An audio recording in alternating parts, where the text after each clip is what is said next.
Hello and welcome. Mr. Martino here for your favorite teacher.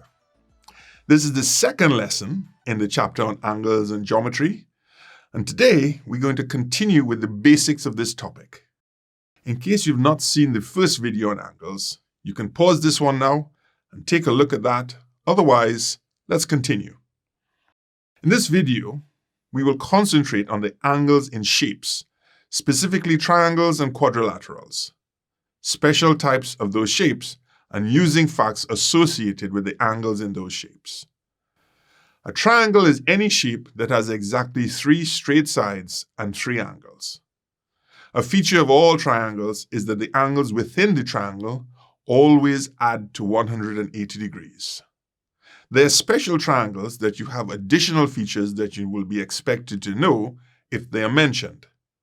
First, we have an isosceles triangle that will have 2 sides that are the same length and therefore 2 angles that are equal.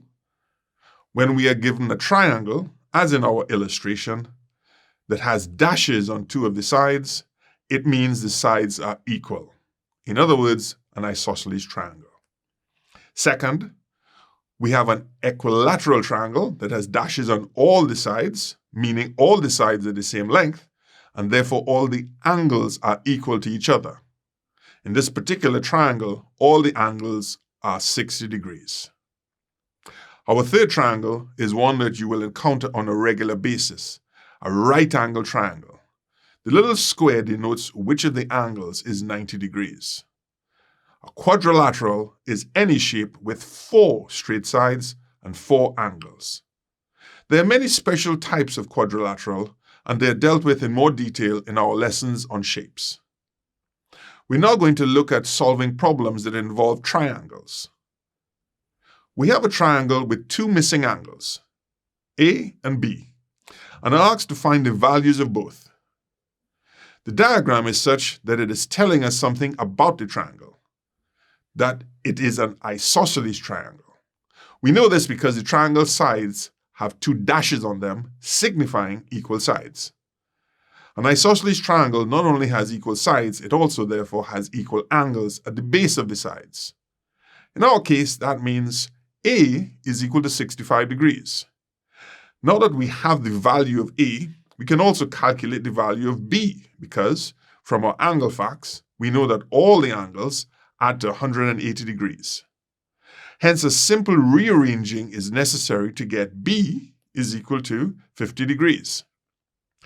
Looking at another example, we have a more complex shape, and we are asked to find the value of the angle CED.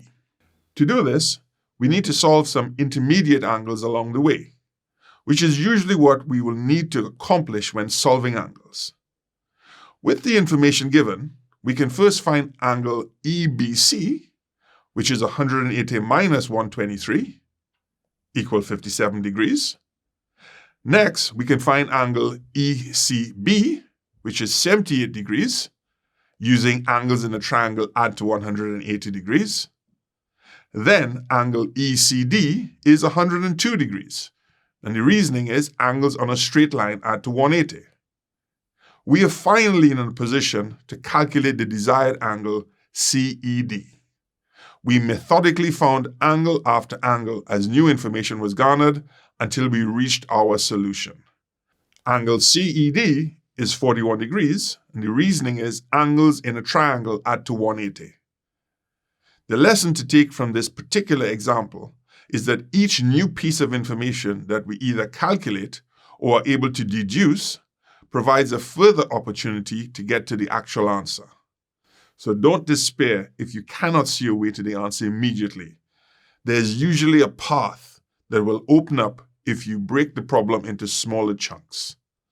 I hope this has been helpful, and you can always test your understanding by taking our quizzes or trying our worksheets available on the website.